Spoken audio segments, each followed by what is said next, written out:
Well, everyone, we are getting ready for the 2025 college football season. That means season preview time, and for this episode, we'll be going over the preview for the Big 12. The Big 12, as I like to reference it, is the conference of chaos. One thing you'll have to learn about me as we continue to grow together and build the community together is that I am an avid horse racing fan. That being said, horse racing, and how the Big 12 kind of compare to each other, I liken it to a quarter horse race. Quarter horse races are over in a blink of an eye, right? And there are very rarely runaway finishes. Everything's generally grouped together, and it just takes one bobble, one misstep, one bump coming out of the gate for a horse that may be the favorite not to win the race. That's kind of how I feel about the Big 12 this year. A couple of favorites at the top on the odds board, courtesy of BetOnline.ag.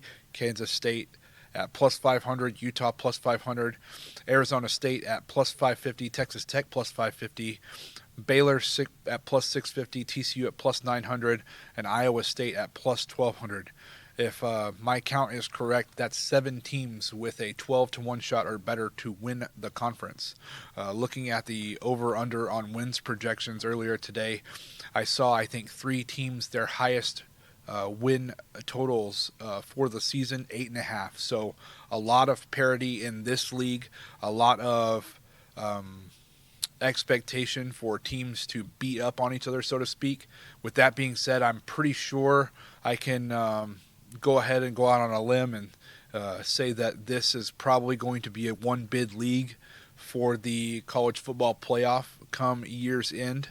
I think the winner of the Big 12 championship game in Arlington will represent the conference in the college football playoff bracket, similar to last year where Arizona State was able to win the conference after being ranked preseason, voted on by the media as the last place finisher in the Big 12. They ultimately turned that into some motivation and went on to win the Big 12 and represent the Big 12 in the college football playoff as the 4 seed, ultimately losing in the Peach Bowl to a number 5 Texas team that they gave everything to and ultimately just came up short at the end.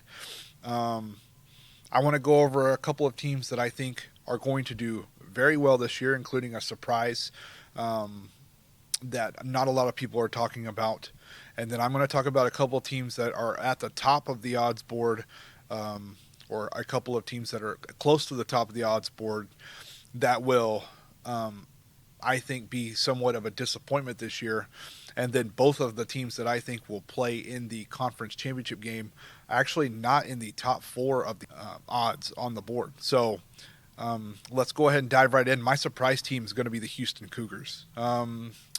This team brings back a second-year coach in Willie Fritz.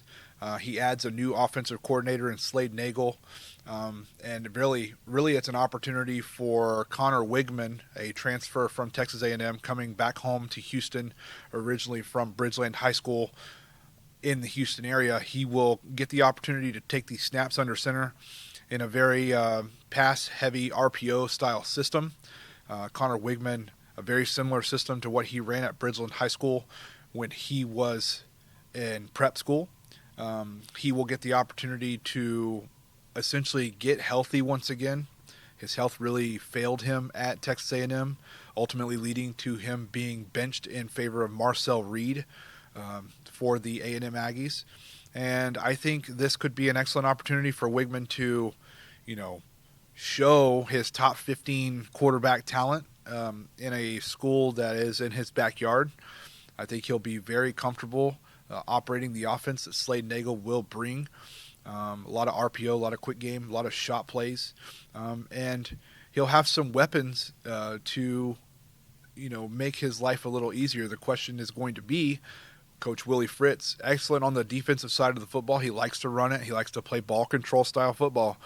If Willie Fritz can get that Houston Cougar defense, which he's done an excellent job recruiting the Houston area, a lot of talent down there. If he's able to tap into that talent and get some cohesion on that side of the football, there is an opportunity for Houston to be an 8-9 win team, and we talked about it earlier. The 8.5 wins on the odds board for over unders for the 3 highest win totals in the conference. If they can be around 8 or 9 wins, there's an opportunity there for Houston to potentially be a dark horse for a bid to Arlington in the conference championship game. I think the last game of the season that they play against Baylor will be an ultimate decider of who represents the Big 12 conference out of that game into the championship game. Couple of my disappointing teams, and again, you can get Houston at 28-1 right now to win the Big 12. Couple of my disappointing teams are going to be some of the favorites, Iowa State and Arizona State, both replacing a lot on the offensive side of the football. Iowa State returns Rocco Becht, but loses both of its 1,000-yard wide receivers to the NFL, both actually being drafted by the Houston Texans.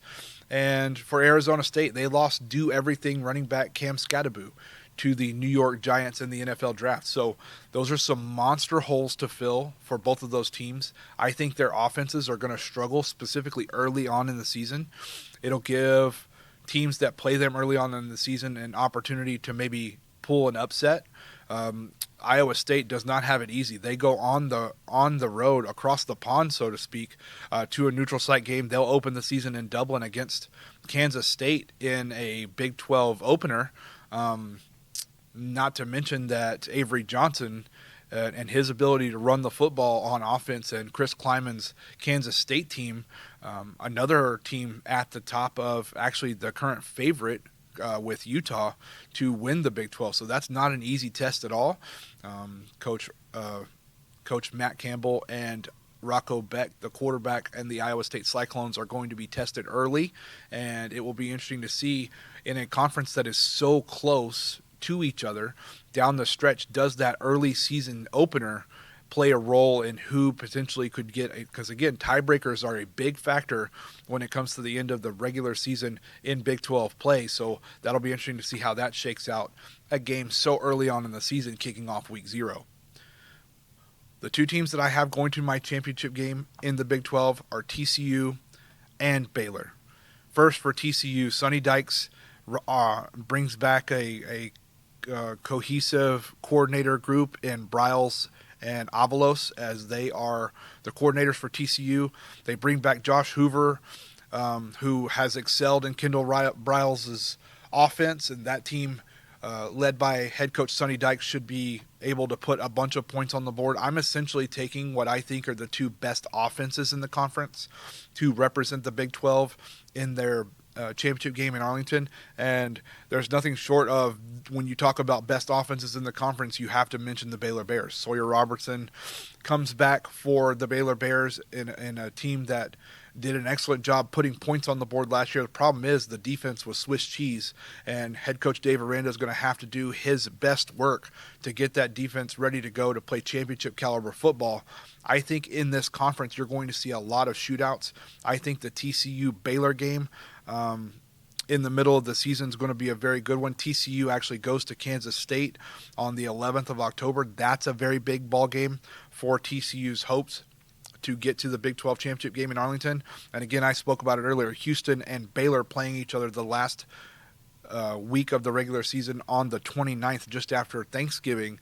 That is going to be a matchup that I think will determine one of those teams getting into play against TCU in the Big 12 championship game. Ultimately, I have Baylor representing the Big 12 in the college football playoff, and I'm excited for the Big 12 season to kick off, as we'll get that one started on week 0, as it'll be Kansas State and Iowa State getting things kicked off in Dublin, Ireland, as we will touch on more on that game whenever we do our week 0 preview, and we look forward to continuing on the ACC, Big 12, Big 10, and SEC previews coming up on the channel.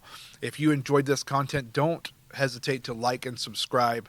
Tell a friend about the show. We would love to have more people joining the audience as we get set for kickoff of the 2025 college football season.